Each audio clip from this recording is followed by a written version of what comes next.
So if you weren't here last week, we started a brand new series called Unstrapped. And the goal of this series is to try and help. Here's what I want, and I said this last week. I want you on a really good financial path. I want, at the end of 2020, for you to look back on your financial situation and say, it's so much better than when I started the year. I want that for you. The truth is, God wants that for you too. And so we talked last week about how to get our debt under control and how to make sure we're saving and using our money the way God would want us to use it. And if you missed that, you can watch it online. But then there's no doubt that I knew when I was planning this series, one message absolutely had to be in here, because one of the greatest deterrents to our financial health is our lack of contentment as a society. Let me ask you to think about this. How many truly content people can you think of as you sit here today? They are so content. They're content with their jobs and content with their looks, content with the amount of money that they make and what they own. They're content with their house and their car. How many truly content people do you know in this world? And of course, the follow-up question would be, are you content?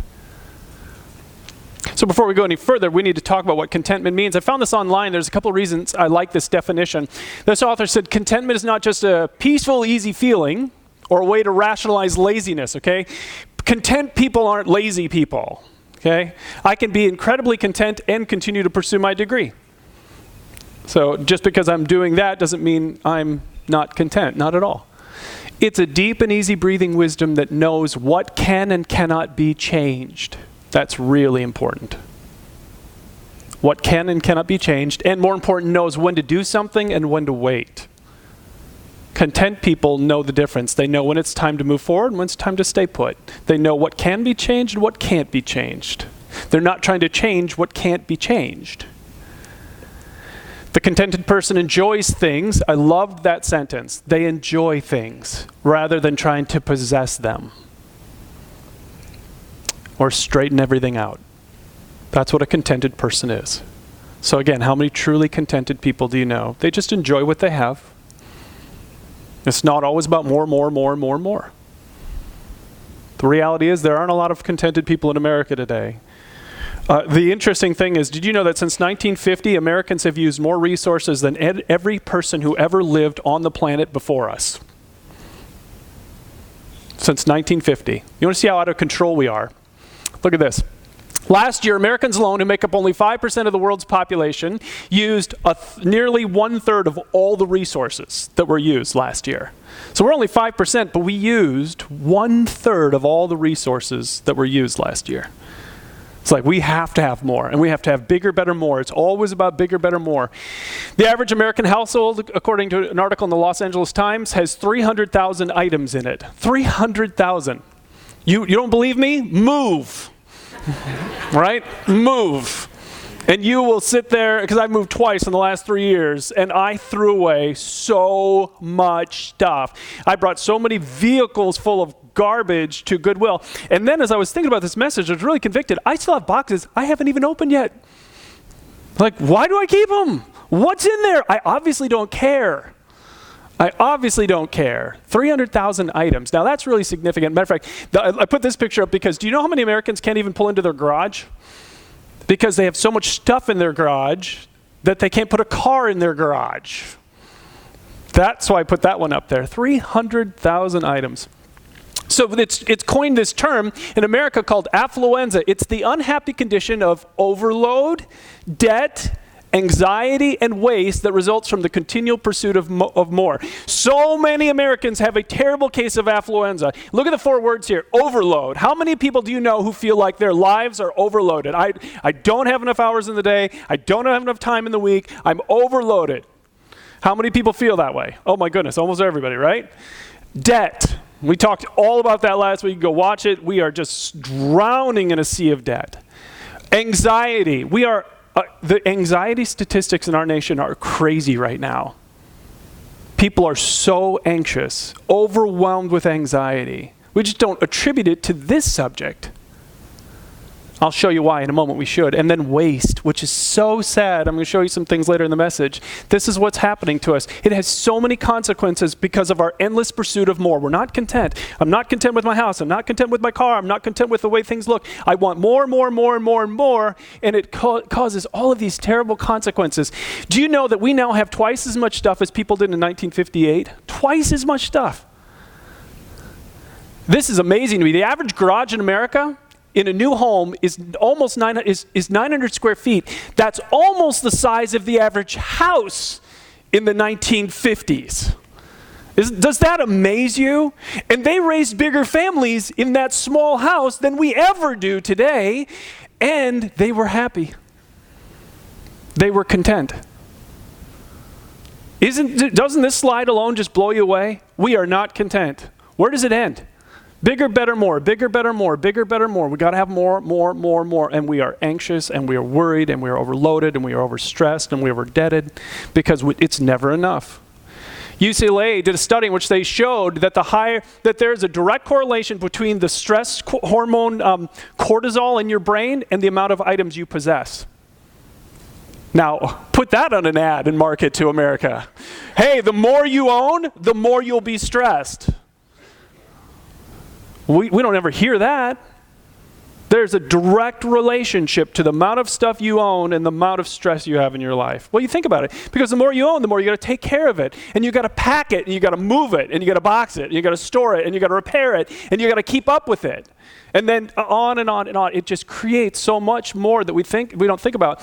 Martin Seligman, he's a very famous psychologist today. He did a study on depression and found that people born after 1945 are 10 times more likely to suffer depression than people born before it. And you think about what they lived through before 1945, World War II, the Great Depression, and they were happier than we are today. And we have mountains of stuff. The mountains of stuff aren't making us happier. Actually, it's making us far, far sicker. We are more depressed, more anxious, more medicated than any other society before us.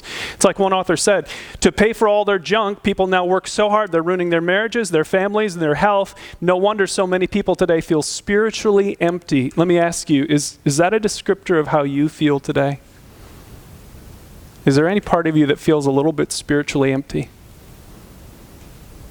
Because people would trade in a moment. If I could make this offer to people today, you can have millions of dollars and success in your career, or you could really have a deep relationship with God.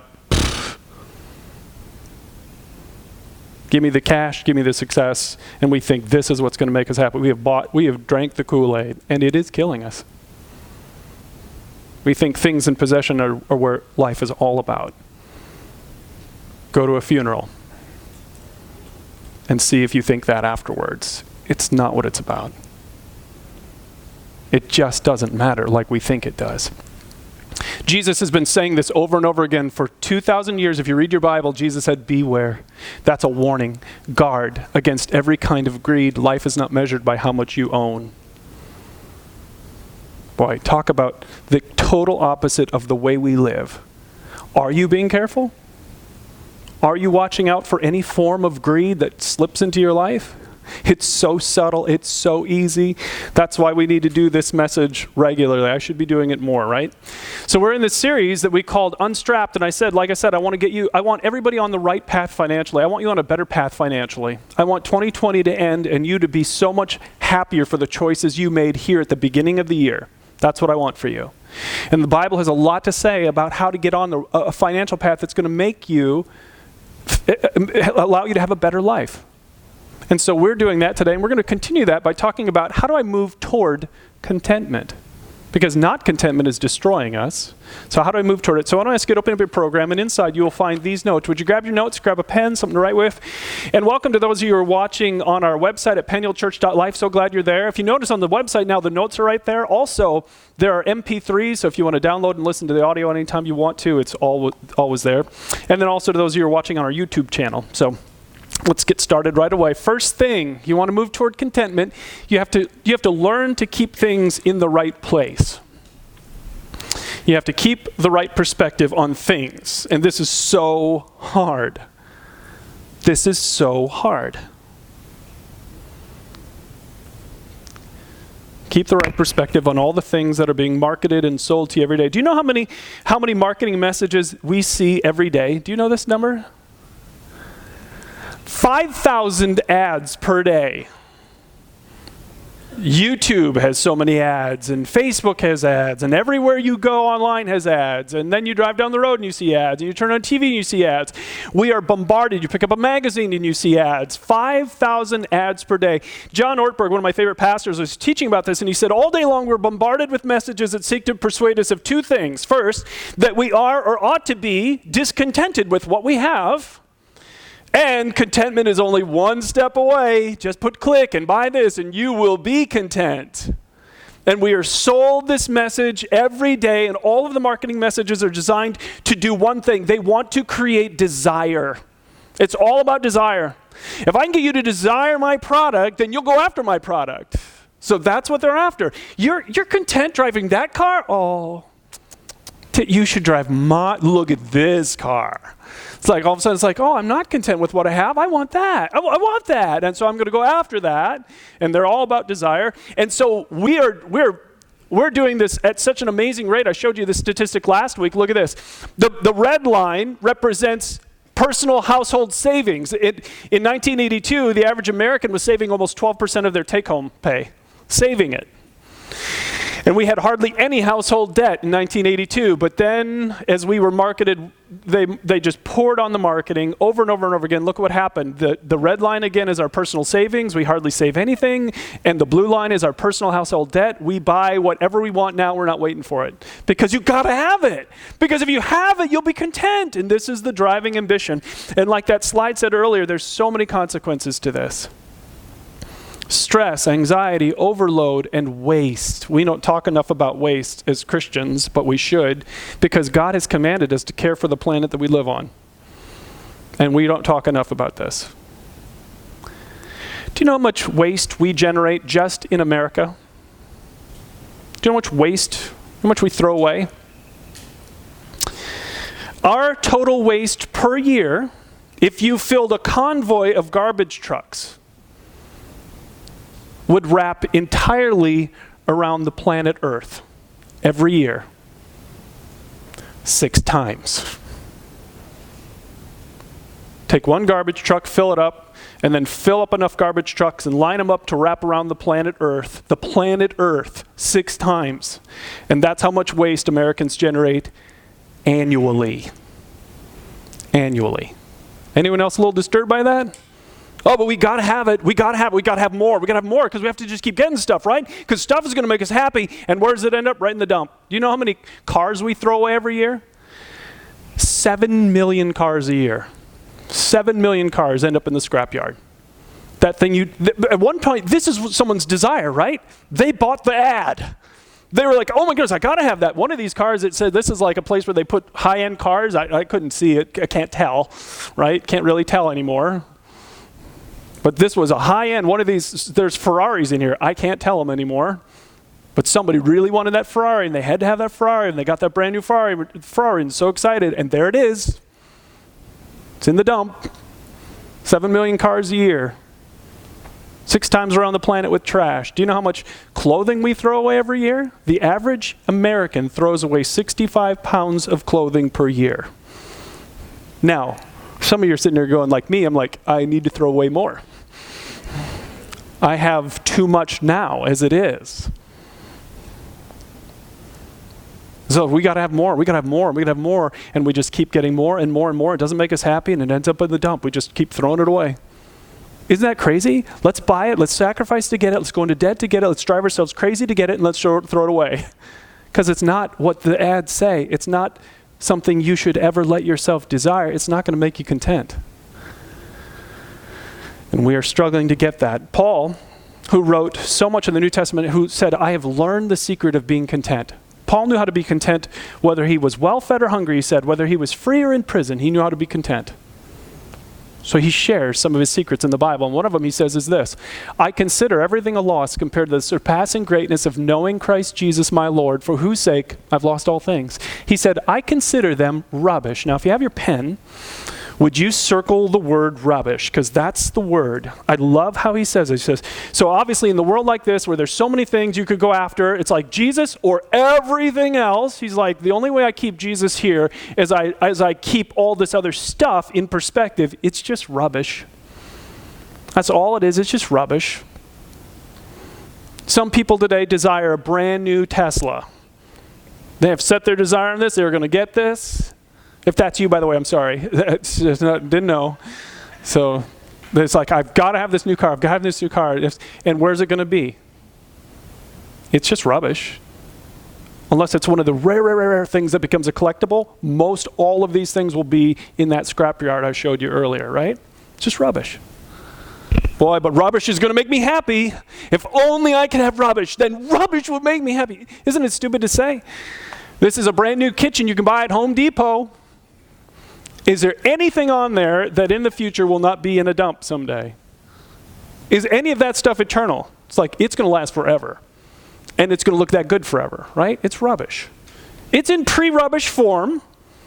I get it. It's in pre-rubbish form, but there is nothing I'm showing you that isn't rubbish. There's nothing on an ad that isn't rubbish. It will all end up in the same place, right? You can go get the brand new TV on Amazon. This is one of the brand new TVs you can buy. Some of you need it for the Super Bowl. You need it for what you're watching. You got to have it. It's just pre-rubbish. That's all it is. Remember all the tube TVs we've seen in everybody's front yard over the last few years with a sign on that says free? Right? At one time, that was someone's prized possession. They put it on their credit card, went into debt to get it, and now nobody wants it. Nobody's picking it up. I don't care how many free signs you put on it, right? Do you think this is any different? This is eternal? You want to see where all of these things go? Every single thing that you see in every ad you're going to watch today in the Super Bowl and every ad you're going to see on TV and every magazine you pick up is all going there. All of it. Nothing will stop it. You may hold on to it for a while. You may pass it on to your kids or grandkids, but I promise you someday somebody's going to say, this is garbage. Why are we holding on to it? And they're going to throw it away. Very few things ever make it very long. It's rubbish. Why in the world? So how many of you think rubbish is going to make me happy? How many of you think that? If I only had more rubbish, then I'd be happy. It's stupid to even say it, isn't it? We just don't think of it this way. It's just stuff. It's things. It can't make you happy. It can't make you content. It won't do that, and this is its future. So Paul said, you know what, I keep it in perspective. I know what it is. It's rubbish. It's in pre-rubbish form, but it's just rubbish. It's not going to make me happy or content. Is that how you look at things? Once you get that, then you can do the second thing. The second thing, and I changed the opening word of this, so scribble out the word. On your notes it says reduce. I want you to scribble that out, and I want you to change it to define. Define what you need to be content. So define what you need to be content. So once you get the right perspective on things, now you've got to figure out, all right, well, what do I really need to be content in this world? So Paul, again, we're going to go to him and what he said, but let me tell you this. There was two Christian men. They were attending the same church, and they decided to become accountability partners, and they prayed together regularly. And one of the guys was always praying to God, saying, God, help me financially. Things are so tight. I just need you to bail me out. I need your help. Over and over again, he would pray this prayer. And one day, after they were done praying, that guy said, well, I'm off to the car dealership. And he's like, his buddy's like, you're buying a car? I said, yeah. He said, every 2 years, I lease myself a brand new Trans Am. Every 2 years. He's like, what? You have me praying all the time for your financial mess, and you barely make it. And he's like, I know, but God wants me to be happy. And his buddy wanted to say, does God want you to be stupid? Because that doesn't make any sense. So you're going to make horrible financial decisions, get yourself in deep, deep trouble, and then pray to God to bail you out and not even stop making them. But that is typical of our American society. He literally thinks the only way to be happy is to have a brand new leased Trans Am every 2 years. We have lost, in America, the ability to distinguish between what is a need and what's a want. We have no perspective on this anymore. No perspective. We have defined everything that we want as a need. And so with needs, you just get them, right? You go into debt for them, you pay for them, you do whatever it takes to get them right now. And because we have absolutely no perspective about this, we are a mess financially. One author said, a couple of decades ago, the American dream was just a good job and a comfy home and a nice car. Today, it's retirement, medical plans, home, 2 cars, summer cottage, college education for all the kids, cable TV, eating out, flat panel TVs, brand new cars, DSLs, cell phones, fancy vacations. We have absolutely no idea anymore what is the difference between what I need and what I want. It's gotten so crazy. 27% of all households making more than $100,000 a year say they cannot afford to buy everything they need. Now, let me just set the record straight. Unless you live in some crazy parts of California, where the cost of living is ridiculous, or New York, where the cost of living is ridiculous, if you make $100,000 in your household, you have all that you need to take care of your needs. What you don't have is all that you need to take care of all your wants. But there's a difference between what you need and what you want, and this slide says we don't even know it anymore. We don't even know the difference between what we need and what we want. We've defined everything as a want, and we can't tell the difference anymore. So Paul, again, the guy who learned to be content in the Bible, here's what he said. He said, we brought nothing into the world. We can take nothing out of it. That alone is profound. That's profound. You never, ever see, you know the saying, you never see a U-Haul being towed behind a coffin. It never happens. You didn't bring it in. You're not taking it out. It's staying here. And by the way, most of that stuff will go into a dump. It'll go into a dump somewhere. But he said, if we have food and clothing, we'll be content with that. Now, he was thinking about, what do I really need just to be content? And he defined it very simply. I need food, and I can't be naked. So just a couple of things. That's all I really need to be content. And he simplified it to the smallest amount he needed. Now, he was single. He wasn't married. He didn't have kids. He didn't have to provide for all of those things. And he lived in a warm climate. On top of that, he was a tent maker. So he could make his own shelter anytime he needed to. So very different for him. His needs were very small. You know, we probably need some shelter because it's really cold outside and we can't just live in a tent. So we would put a little bit different on there, but then we just keep expanding it. We can't. We got to keep it simple. What do you actually need? And so what I did is, as I was prepping this message, I thought, well, what do I need? And I put down a couple of things. So obviously what I need are the basics: food, clothing, and shelter. We need some kind of shelter. We're not saying that I don't need lobster. We're not saying that I need Gucci. I don't need Gucci, but we're not saying that we need high-end. We're just saying we need these basic things: food, clothing, and shelter. Beyond that, so then I started thinking about what are the things that I want that are very dangerous to slip into the need thing. And this would be really a helpful habit for some of you to try. Go home and sit down and make a list of all the things that you want and keep them in the want list. So I put some of my things on a list right here. This is part of my want list. And I put at the top, you can see they are not needs. They're not essential. I don't need them. I want a treadmill because I hate my elliptical. Hate it. Ellipticals are nasty pieces of thing to work out on. And I don't like it. But I like walking. I can walk. But I hate my elliptical. So I was like, I want a treadmill. Do I need a treadmill? Nope. I have the money right now to go out and buy a treadmill that I want. But I'm not out of debt yet. And I don't have my emergency fund built. Things we talked about last week. So therefore, it doesn't fit into the need thing. So therefore, it ain't happening.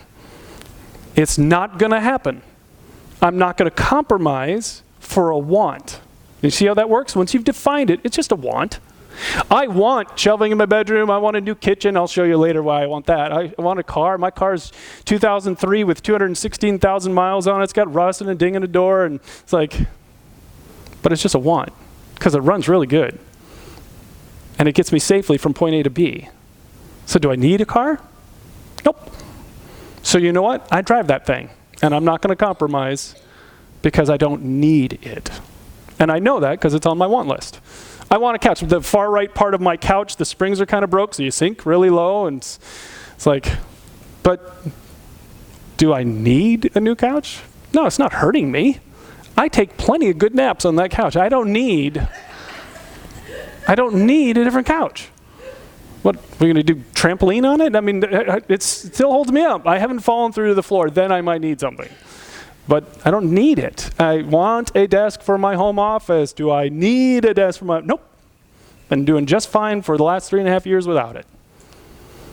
So once I know what I want is different from what I need, then I keep the wants on the want list and I don't compromise for the wants. I'm not going into debt for these things. I'm not taking out my emergency. None of these is an emergency.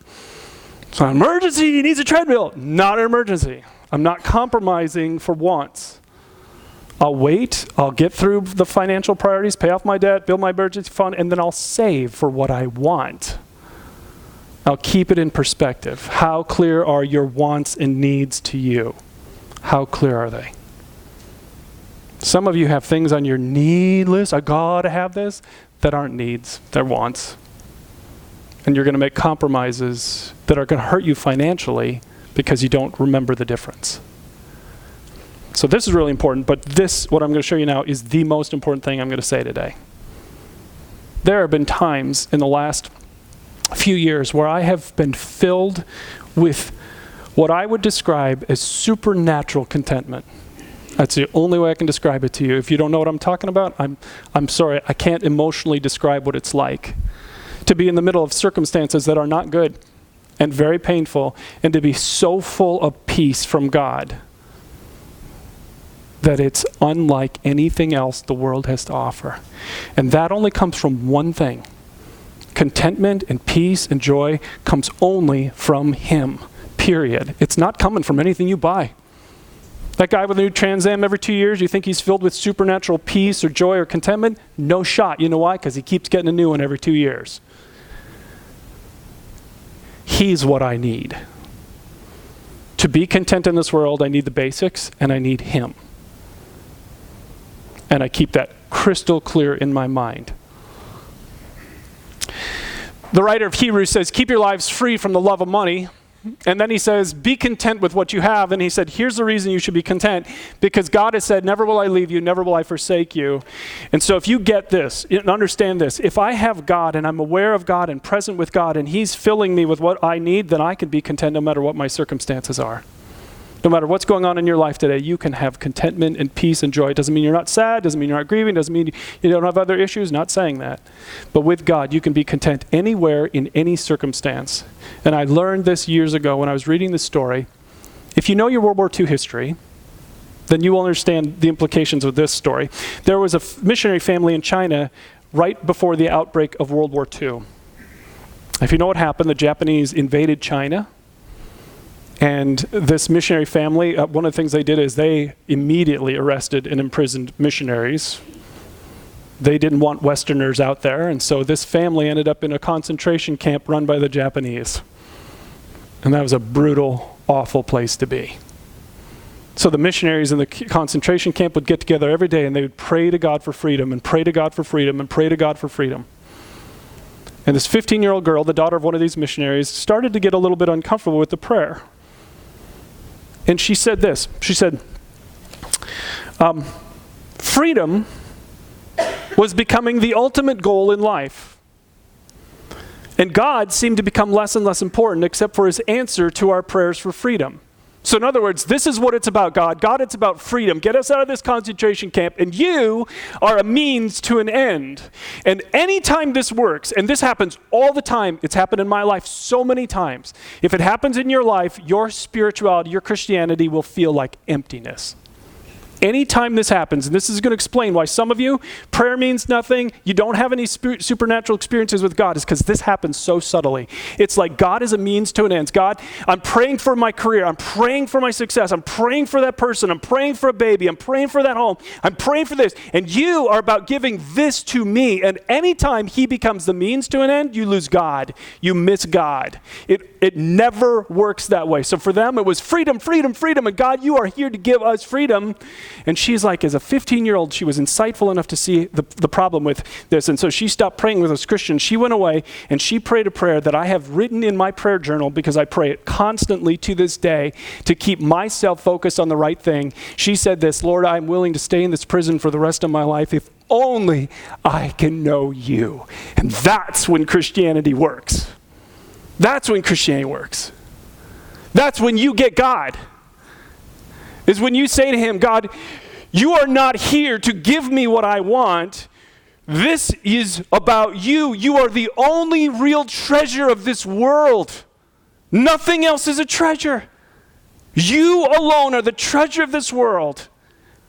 And if it's a choice today between my success in my career and my education and being married and having children and having the home and having the retirement and having all that, or you, I choose you. Hands down, no hesitation, you're what I want. And when you get that right, then all of a sudden you get God in ways that can never, ever be experienced anywhere else. It only works that way. It only works that way. I pray that prayer constantly. Some of you who hate your job, that needs to be your daily prayer because it feels like prison. Some of you, that's your prayer right there. Because you're saying, God, get me out of this job. God, get me, and you're the means to the end. And the end is out of this job, and the end has to be God. Say, God, I'll stay in this job for the rest of my life if only I can know you. I'll stay at this salary level for the rest of my life if only I can know you. I will be single for the rest of my life if only I can know you. And you make him the treasure. And then you get God. And you will experience more supernatural peace and joy and contentment. How clear is it that what you really need is God? You really need him. So we define what we need to be content. I need the basics and I need him. And I know that. And if I have him, I got everything. And then, let me put this in there. I want you to write this off to the side. I want you to think about this for later. This is homework for you. I want you to think about what you would put in that blank. This is designed to help you think about what you may have substituted in the place of God. What is it that you think you can't be happy until? What are you putting in that blank? Because that's your real God. Make a picture of it and bow down and pray to it, because that's your real God. And it's no real God. So you got to figure that out, and that question can help you to do it. So then the third thing that has to happen is once you get this straight, things are rubbish. He is what I need. I need the basics and I need him. And then the third thing you do is now you got to watch out for comparisons, because all of the marketing in this world is designed to make you compare what you have with what everybody else has. And comparisons are so toxic. If you want to see how quickly comparisons can make somebody feel miserable about what they have, all you have to do is go into a school and line some kids up and say, hey, how many of you like ice cream? And they're like, yeah, they're all excited. And you take the first kid and you scoop up some ice cream, you put it in the bowl, and he's like, woohoo, ice cream. Ah. And you go to the next kid and you scoop up 4 scoopings for that kid and put toppings on it. And what happens to kid number 1? 5 seconds ago, he was happy eating ice cream. And then all of a sudden he's like, she got 4 scoops and toppings. Oh, what happened? No, this is terrible.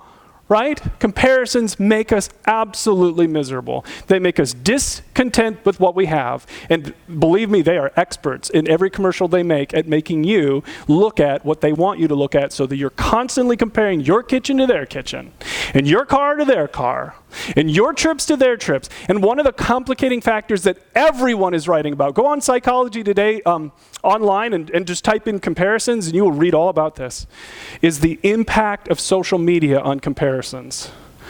The average person today in America spends 144 minutes on social media per day. That's over almost 2.5 hours of their day, every day, on social media.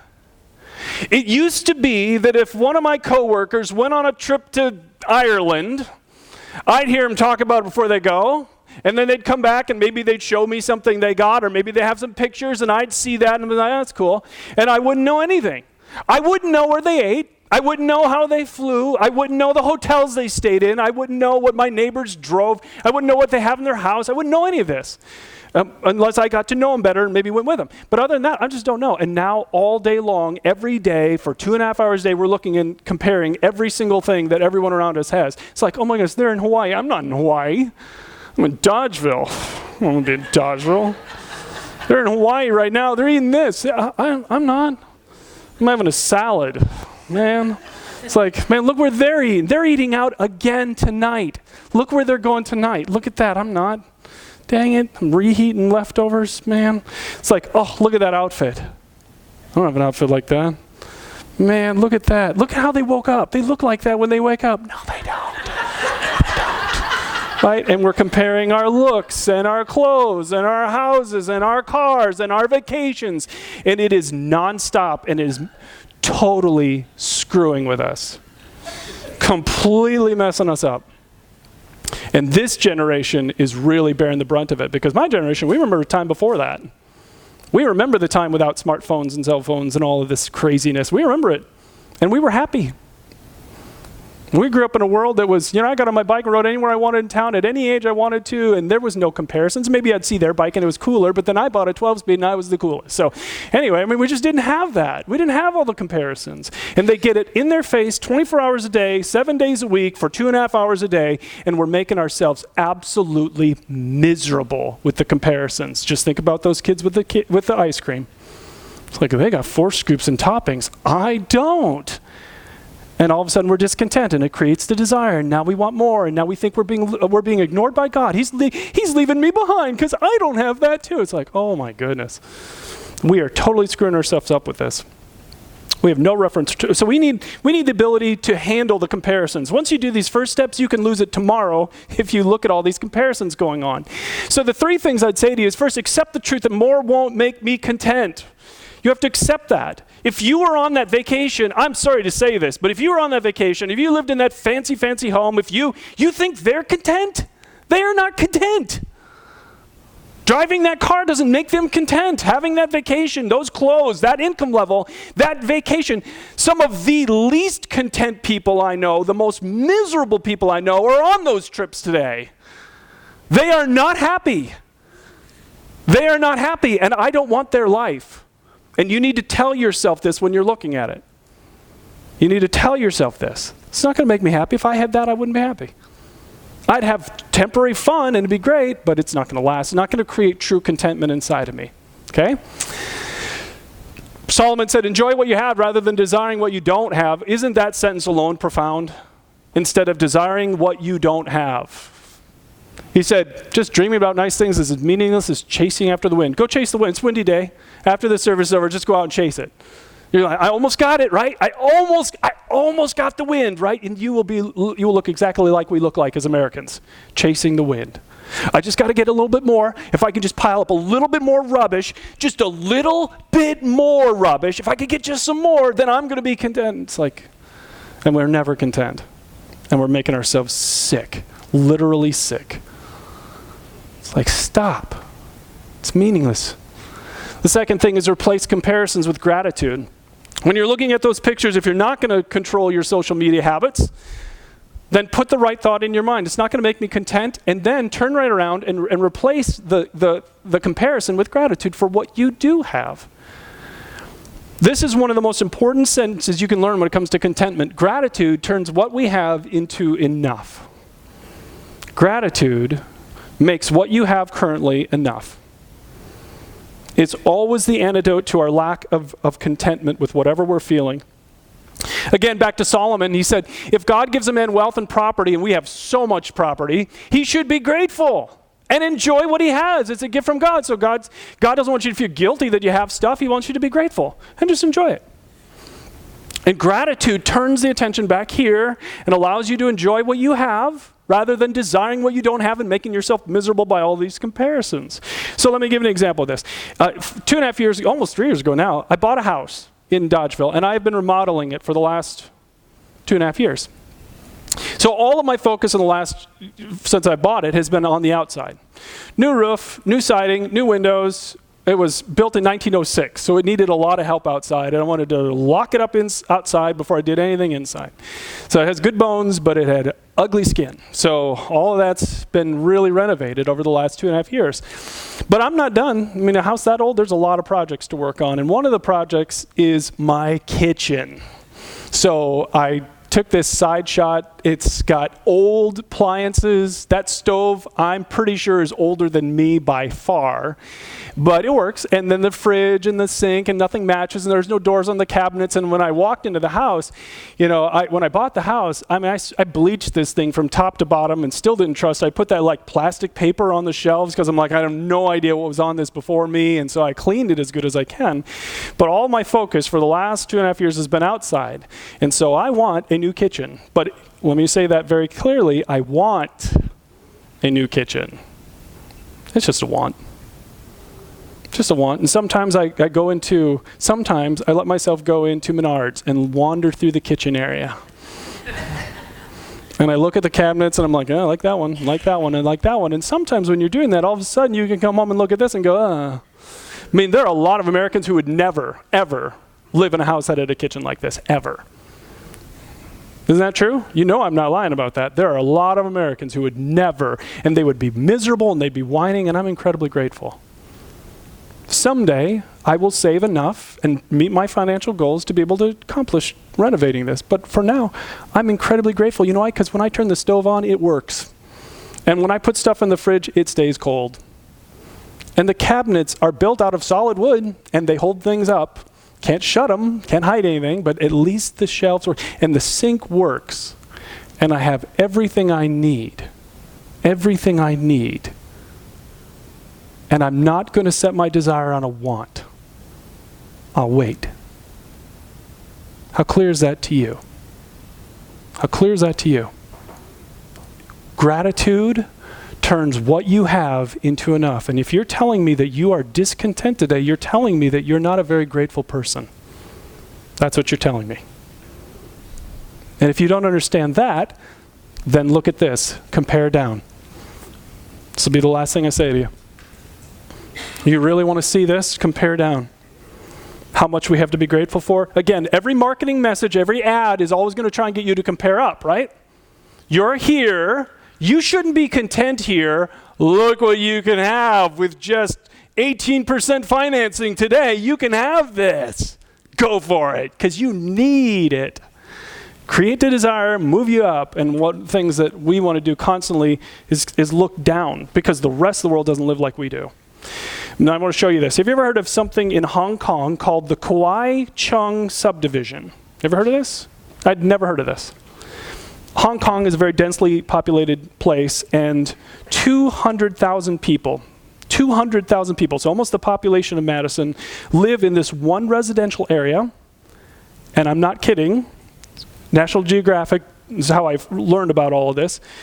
Their average living space per person in this area is 50 square feet.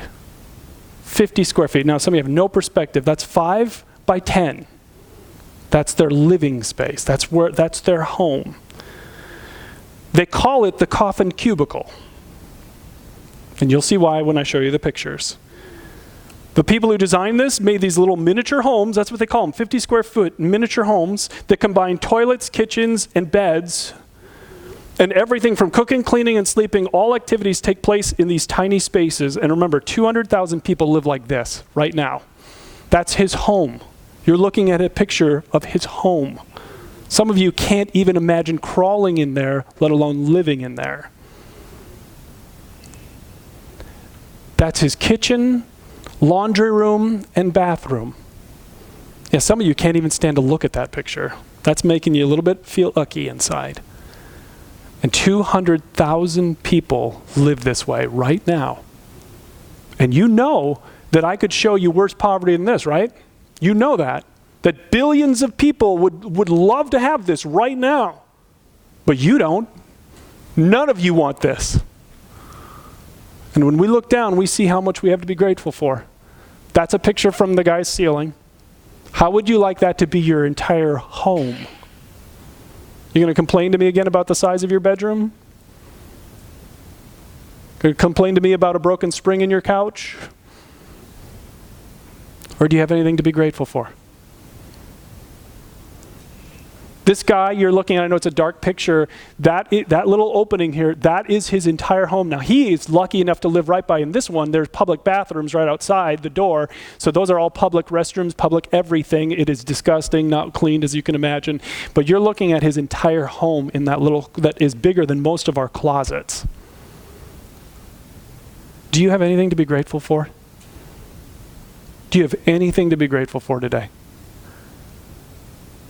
Gratitude is the antidote that creates contentment.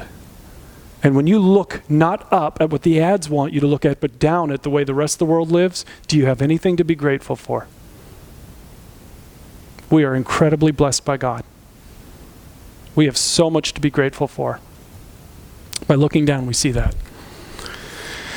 All right, so for those of you who are following Jesus, again, I'm not saying there's anything wrong with buying something. Some of you are planning to go out to eat after this church today. It's not a sin, all right? This is not about making you feel guilty. It's not about that. It's about trying to rein in a little bit of the craziness of the world that we live in, because this is not a good path for you. And if you believe the marketing messages, 2020 will end in a bad way, and I don't want that for you. I want you to learn how to focus just on what you need. Be content with what you have. Save for and plan for the wants, but don't sacrifice for them. Don't sacrifice for the wants. Make it about the needs, provide for the needs, and be grateful. That's going to put you on a good path. That'll let you simplify your life and rein it back in to the point where you can financially get ahead. If you're just exploring your faith here with us, I really, really meant what I said when I told you Jesus is what we need. None of the things I've put on a slide today, a home, a car, a TV, a new kitchen, new appliances, none of that is eternal. None of it. It's not going to even last even close to eternity, right? But you and I are eternal. We have an eternal soul, and we don't think about that in this materialistic world. But you have an eternal soul that will live on forever. And God loves you so much that he wants a relationship with you and wants you to live with him forever. And that's what Jesus is about. It's why he came 2,000 years ago, to take care of the greatest need that we have in our lives, the need for forgiveness and the need to be made right with God. And with Jesus' death on the cross, that need was paid in full, and if you want it, you can have this gift. Let me have you bow your heads. Maybe for you, the next step spiritually is to begin to take a step of faith toward this God of love. And this is not about ritual. It's not about some religious ceremony. You don't have to be perfect. Matter of fact, you can't be perfect. But if you will just acknowledge that you are not perfect and ask for his help, you get him. You will get God, and you will be on a path now that will change your whole life. Let me have you bow. Again, if this is where you're at spiritually, then you just say something like this in your heart to him. Say, Jesus, I'm turning to you. I know I'm not perfect. There's no pretending that I am. But I've heard that you died on that cross for me. So I'm asking you to forgive me. Please forgive me. I want to be made right with you. And I want to learn what it means to be really content with you, to have you be the treasure of my life. In Jesus' name, amen.